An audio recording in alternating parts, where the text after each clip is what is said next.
Good evening. Good evening. How you guys doing? This Mike back with the sober heads message of the day. Tonight I'm gonna dip into the Testament of Judah. As you know, Judah is one of our forefathers from the 12 tribes of Israel. One of the sons of Jacob. Judah is um the African Americans are the descendants of Judah. And tonight I'm gonna read one of his testaments that he left to us, and it's deep. He left to the men, the and he warned us. And the three things that he warned his sons against were alcohol, women, and money. Um, Not to chase them and not to lust over them. And of course, we failed that task. When you look at our culture, especially from the rap music and things of that nature, the three things that most of the rappers rapped about was and bragged about was alcohol, money, and women. So of course we didn't do what we needed to do in that situation. Um, but he left us some good knowledge that I'm gonna read over, and we're gonna take a look at it. The Testament of Judah. It's deep, man. It's a very deep read, and some of the things he said was just like eye opening. So I'm gonna start from the top when he starts to warn us about the two things. It says, Judah counsels against the lust, against wine and lust as twin evils. He says, and now I command you, my children, hearken to Judah your father, and keep my sayings to perform all the ordinance of the Lord, and obey the commands of the Most High. And walk not after lust, nor in the imaginations of your thoughts in haughtiness or heart, and glory not in the deeds and strengths of your youth, for this also is evil in the eyes of the Lord. Since I have glorified that in words, no comely woman's face ever enticed me, and reproved Reuben my brother concerning Behah, the wife of my father. The spirits of jealousy and of fornication arrayed themselves against me, until I lay with Bashua the Canaanite and Tamar, who was espoused to my sons. So he laid with his sons' wives when he was drunk. For I say to my father-in-law, I would take counsel with my father, and so I would take thy daughter. And he was unwilling to be showed me a boundless store of gold in his daughter's behalf, for he was a king. And he adored her with gold and pearls, and caused her to pour out wine for us at the feast with the beauty of women. And the wine turned aside my eyes, and the pleasure blinded my heart. And I became enamored of, and I lay with her, and transgressed the commandment of Lord and the commandment of my fathers, and I took her to wife. It seemed like every time the brother got too drunk, he just laid with women he had no business laying with. And that's a real thing, man. That's what happens once that spirit, the alcohol spirit, get inside us. We make those kind of decisions that we have no business doing, man. And the Lord rewarded me according to the imagination of, as so much as I had no joy in her children. So he had kids with her, and I guess he was pissed, or they was her kids already. Jeez. And now, my children, I say to you, be not drunk with wine, for wine turneth away the mind away from the truth, and inspires the passion of lust that leadeth the eyes in error. So when we drink that wine, it it lies to us, and then we looking at things, and then that passion of wanting to have sex, wanting to get it in, that just takes over, and then you start to make decisions that you have no business making, man. He not lying about that. Once you get that wine in you, that's what happened. Wine or that strong drink, it's the same thing. Once you get that in you, you're gonna make those kind of decisions that you have no business making, man. And especially when it comes to fornication and adultery and things of that nature. He said, for the spirit of fornication have wine as a minister to give pleasure to the mind. For these two also take away the mind of a man, saying the fornication and the alcohol takes away the mind of a man. For if a man drink wine to drunkenness, he disturbeth the mind with the filthy thoughts leading to fornication, and heateth the body to carnal union. And if the occasion of lust be present, He worketh the sin and is not ashamed. Wow. I'm going to read that one again. For if a man drink wine to drunkenness, he disturbeth the mind with filthy thoughts, leading to fornication, and heateth the body to carnal union. And if the occasion of the lust be present, he worketh the sin and is not ashamed.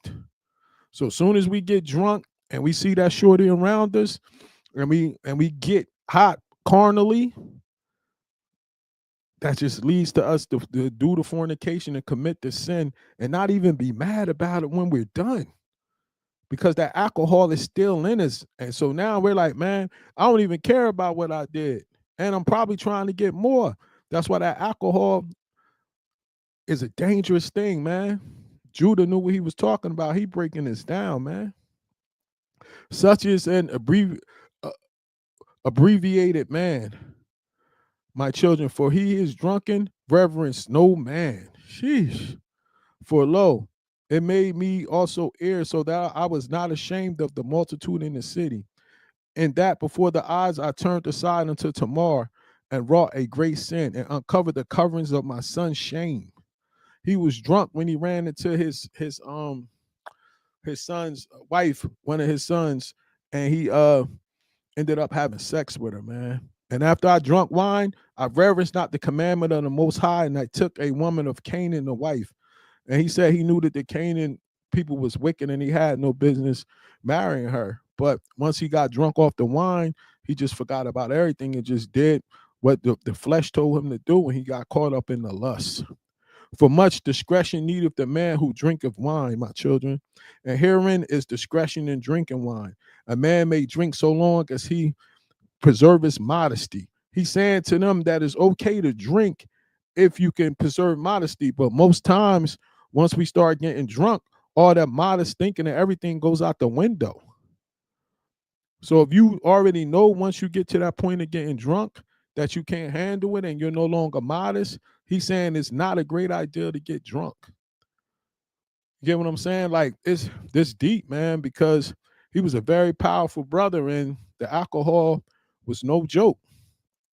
And he said, for much discretion is needed when a man drink wine. So he's telling you, even when you drinking, that you still got to be on point. You still got to be able to make good decisions, because you're going to be around people that might try to take advantage of you and what's going on with you. So they might try to rob you. They might try to set you up. The women might be trying to line you up and things of that nature. So if you can't make good discretion, then you're going to get got. But he who go beyond this limit, the spirit of deceit attacketh his mind, and it maketh the drunkard talk filthily, and to transgress, and not to be ashamed, but even to the glory of his shame, and to the account of himself honorable.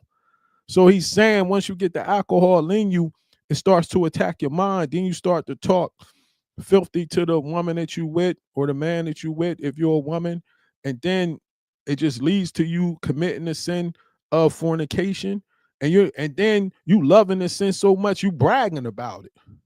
You bragging about something that you should be shameful for. And sheesh. And he said, even in the glory of his shame, and to the account himself honorable. And then you walk out with another notch under your belt, like you did something great, because you might have conquered a new woman that you was never with before, or things of that nature. But you ain't paying no mind of the sin that you just did. I'm gonna read that again. He said, for much discretion is needed the man who drinketh wine, my children, and herein is discretion in drinking wine. A man may drink so long as he preserveth modesty. But if he go beyond this limit of spirit of deceit, attacketh his mind, and maketh the drunkard talk filthily, and to transgress, and not to be ashamed, but even to glory in his shame, and to account himself honorable. Wow, man. He that committeth fornication is not aware when he suffers loss, and he's not ashamed, but put to dishonor. I did not really understand how dishonorable fornication was until I got deeper into the Most High and deeper into the scriptures and read it, and how I was dishonoring myself from a young age, man, and not even understanding the purity of saving yourself until you get married. Like, it's such a great thing. And I just didn't have the tools. I wasn't taught that growing up. You know what I mean? Me being without a father there to show me the way, um, I thought that the more that I conquered, the more women that I was with, it was a notch into my manhood, and that was totally false. And now reading the scriptures and things, now the only thing I could do now is try to talk to the young brothers coming up to let them know, like, that's not the way to go to save yourself. For even though a man be a king and commit fornication, he is stripped of his kingship by becoming the slave of fornication, as myself also suffered. So when you in that high position and you doing your thing, when you commit that fornication, now that woman has that power to be able to bring up anything, man, that could take all that stuff from you. And you being a king, you supposed to be like pursued. It's supposed to be a prize for any woman to lay with you, and that woman should be your wife. So if you just laying with anybody, it tarnishes your kingship. And like I said, it puts you in jeopardy of getting any of that stuff taken away from you, man. That's deep that he said that. I'm gonna read that verse again, verse 19. For even though a man be a king and commit a fornication, he is stripped of his kingship by becoming the slave of fornication, as I myself also suffered. So when you in that kingship, you still got to have the discipline to deny yourself. Instead of thinking as the king, you are allowed to have everything that you want. For I gave my staff, that is the stay of my tribe, and my girdle, that is my power, and my diadem, that is the glory of my kingdom. And indeed, I repented of these things. Wine and flesh I eat not until my old age, nor did I behold any joy. Whew. The brother was going through it, man. The brother was going through it. And then the angel of God showed me that forever do women bear rule over a king and beggar alike. Wow. And for the king that take away his glory, and for the valiant man his might, and from the beggar even the little which is the stay of his poverty.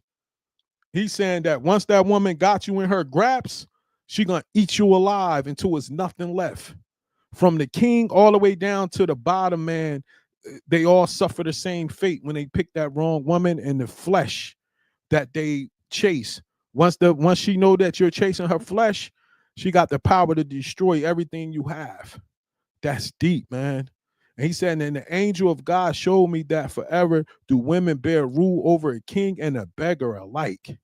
And for the king, they take away his glory, and for the valiant man, his might. And from the beggar, even the little, which is the stay of his poverty. Whew. We out here, man, we drinking, doing whatever, and you pick the wrong one, she is gonna tear you up. Especially when she know that you chasing her for her looks and chasing her for that, she's gonna tear you up. And he said, observe therefore, my children, the right lemon and wine, for there are in 4 evil spirits of wine, of lust, of hot desire, of profligacy, and filthy liquor. Jeez. He said lust, of hot desire, of profligacy, and filthy liquor. Wow. And that definitely gets you. You had that lust, then things get hot, then you ready to get wild. And if you drink wine and gladness, be ye modest in the fear of the Most High. So he goes back to saying, even if you want to have that drink, just drinking and being happy and be modest with it, and understand that you can't sin because you have fear of the Most High.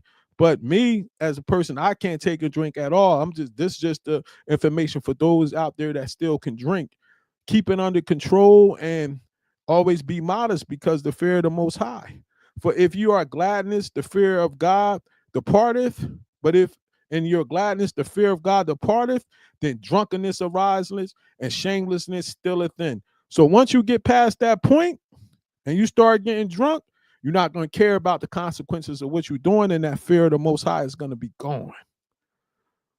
But if you will live soberly and do not touch wine at all, lest you sin in the words of outrage, and in fighting and slanders, the transgressions of the commandments of God, and ye perish before your time.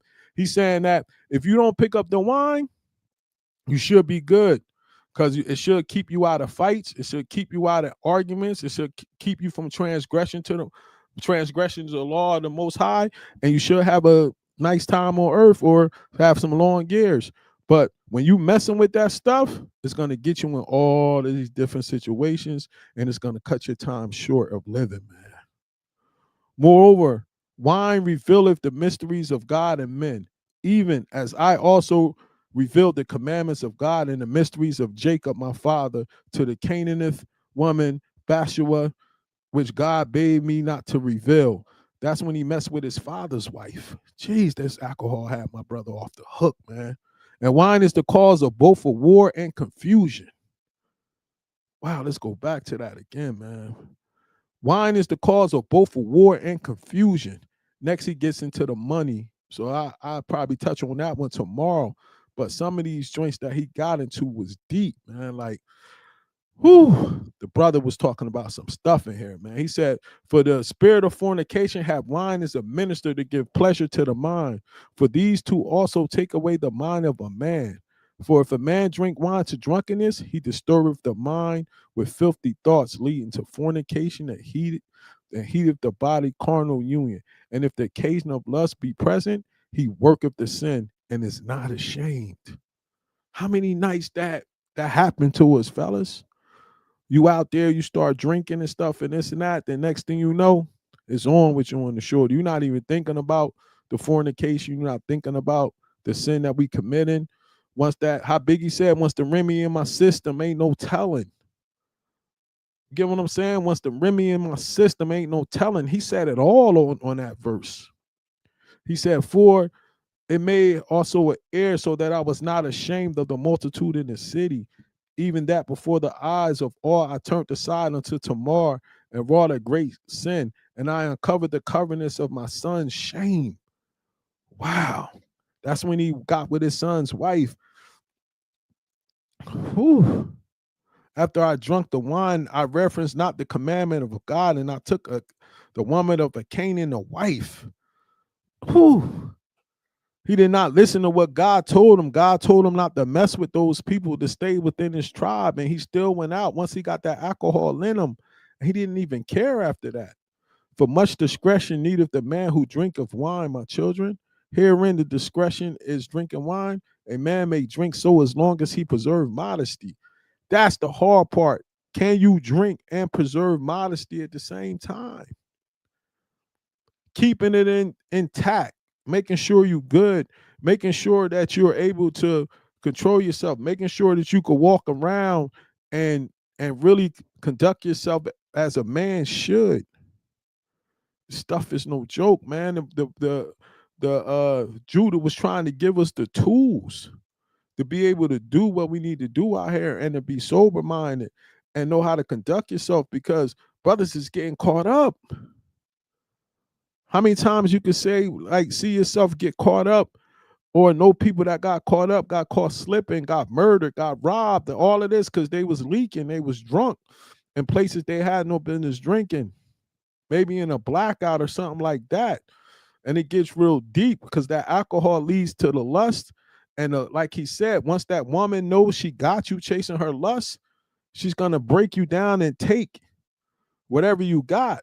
He said from the king all the way down to the beggar.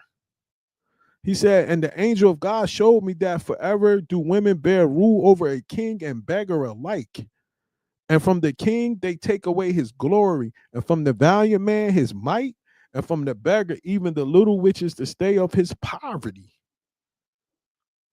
Look what just happened to the brother Shannon Sharp, man. She stung him for 20-something million. It's no joke. And they saying all the way down to the beggar, the homeless person, when he chased it for lust and she knows he chasing it for lust, she gonna sting him too. Very deep breakdown by the brother Judah, man. And I see now why they took this stuff out of the Bible, why they took this stuff out of the books, why this was hidden from us. We had to dig to find these testaments and things of that nature. It was so much that we could have learned from this stuff growing up. Like I wasn't taught none of this stuff growing up, man. This is deep. The breakdown of what he did. You know what I mean? Like this is the testament of Judah is deep. Tomorrow I'm gonna get into the one about the money and go from there. I you guys make sure that you have a good night and take care of yourself. This is Mike. Shalom.